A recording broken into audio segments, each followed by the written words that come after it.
Morning standard 12th। आपको पता है इकोनॉमिक्स में हमने सेकंड चैप्टर स्टार्ट किया था। मैं थोड़ा रिवाइज कर दूं। चैप्टर का नाम है इंडिकेटर ऑफ इकोनॉमिक डेवलपमेंट। अपने फर्स्ट लेक्चर में मैंने आपको बताया इंडिकेटर का मतलब होता है पहचानना, इंडिकेटर मतलब होता है मेथड, ये जानना कि देश तरक्की कर रहा है कि नहीं कर रहा है। स्टार्टिंग फर्स्ट लेक्चर में मैंने आपको सिखाया था इकोनॉमिक डेवलपमेंट और इकोनॉमिक ग्रोथ का डिफरेंस क्या है। सेकंड लेक्चर में हमने देखी थी meaning of economic growth, third lecture में था मीनिंग ऑफ इकोनॉमिक डेवलपमेंट। आज हम मेन पॉइंट स्टार्ट कर रहे हैं, चैप्टर की मेन पॉइंट। चैप्टर का मेन क्वेश्चन है indicator of economic development. Indicator of economic development का मतलब होता है कि पता कैसे चले कि देश तरक्की कर रहा है। सपोज किसी भी कंट्री के बारे में ये जानना है कि वो कंट्री तरक्की कर रही है कि नहीं कर रही है, तो पता कैसे चलेगा कि उस देश की तरक्की हो रही है या नहीं हो रही है। अलग अलग इकोनॉमिक्स ने इसके बारे में अलग अलग स्टडी की और हमें 4 मेथड बताए गए हैं कि किस तरीके से ये पहचाना जाए कि देश में तरक्की हो रही है कि नहीं। उनमें सबसे पहला जो मेथड आता है जिसका नाम है growth rate of national income. Growth rate of national income, इसका मतलब क्या हुआ? इसका मतलब कुछ इकोनॉमिक्स का यह कहना है कि अगर देश की नेशनल इनकम अगर बढ़ रही हो, देश की नेशनल इनकम अगर बढ़ रही हो तो समझो वो देश तरक्की कर रहा है। देश की नेशनल इनकम अगर बढ़ रही हो तो समझो वो देश तरक्की कर रहा है। अब नेशनल इनकम जितनी ज्यादा बढ़ेगी उतना देश ज्यादा तरक्की करेगा। कुछ कंट्रीज का हमें एग्जांपल दिया, यहां पर वर्ड मैंने क्या लिखा है देखो, according to this indicator a country is said to have attained economic development. ऐसा कहा जाएगा कि कंट्री का इकोनॉमिक डेवलपमेंट हुआ है if there is a continuous increase in real national income of country। अगर देश की इनकम, देश की नेशनल इनकम अगर लगातार, कंटिन्यूस मतलब लगातार, ऐसा नहीं एक साल बढ़ गई फिर कम हो गई, नहीं, लगातार अगर देश की इनकम बढ़ रही है over a long period of time, एक लंबे टाइम तक, तो कह सकते हो कि वो देश तरक्की कर रहा है। कुछ एग्जाम्पल कुछ कंट्रीज के दिए गए हैं कुछ पुराने ईयर के, जैसे कि अगर बात करते हैं नॉर्वे, नॉर्वे का ग्रोथ रेट है नेशनल इनकम का 2.2, अमेरिका का 2.4, श्रीलंका का 4.5 है।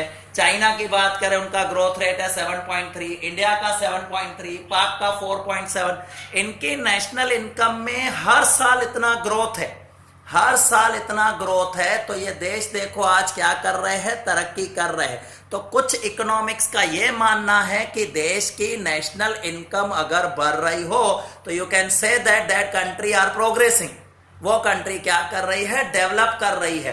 तो ये पहला मेथड है जिसे जानने से हमें पता चलता है कि देश की डेवलपमेंट हो रही है या नहीं हो रही है।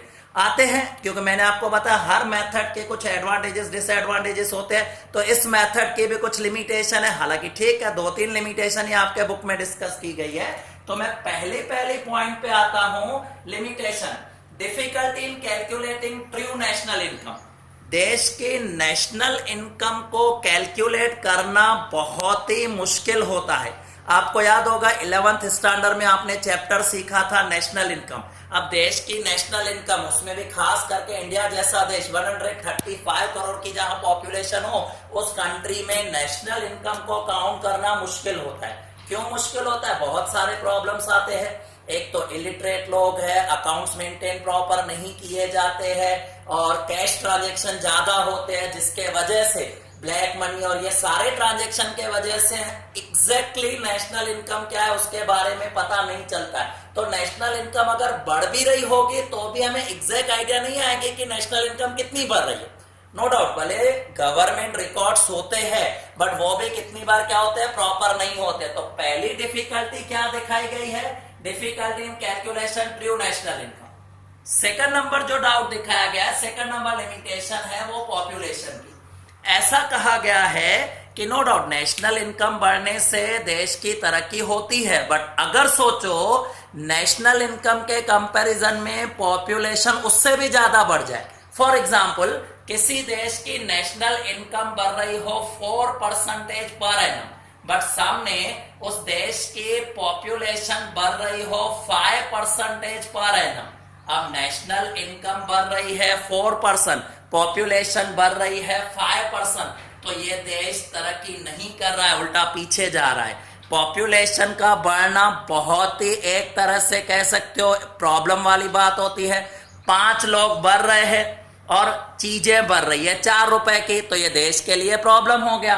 क्योंकि नेशनल इनकम का बढ़ना सिर्फ देश के लिए अच्छी बात नहीं है, साथ साथ ये भी होना चाहिए कि जो पॉपुलेशन है उनके कंपैरिजन में नेशनल इनकम ज्यादा होनी चाहिए। जैसे अगर हम बात करते हैं इंडिया की, तो इंडिया में नेशनल इनकम का ग्रोथ रेट है 7.3, बट पॉपुलेशन का ग्रोथ रेट अप्रोक्सीमेट 2% है, तो ये देश के लिए अच्छी बात है। बट अगर मान लो ये इंडिया में नेशनल इनकम 7% से बढ़ रही हो, पॉपुलेशन 10% से बढ़ रही हो, तो फिर देश तरक्की नहीं कर सकता। इसके लिए रूल है कि नेशनल इनकम बढ़नी चाहिए, बट किसके कंपैरिजन में ज्यादा होनी चाहिए? पॉपुलेशन के कंपैरिजन में ज्यादा होनी चाहिए। आते हैं थर्ड पॉइंट पर, जो एक प्रॉब्लम दिखा रहा है, different method of calculating national income. National income को काउंट करने के अलग अलग मेथड है।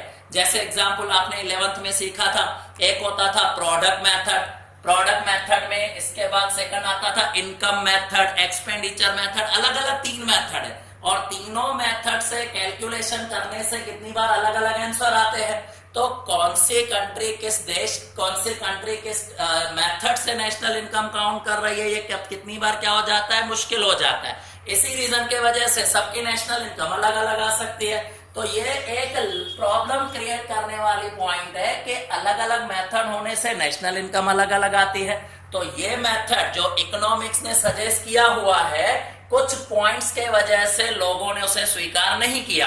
मेथड का नाम क्या था? Growth of national income, growth rate of national income. Total 4 method हम डिस्कस करने वाले हैं। उनमें ये पहला मेथड है इंडिकेटर ऑफ इकोनॉमिक डेवलपमेंट, और मेथड का नाम है growth rate of national income. Second method हम नेक्स्ट लेक्चर में डिस्कस करेंगे।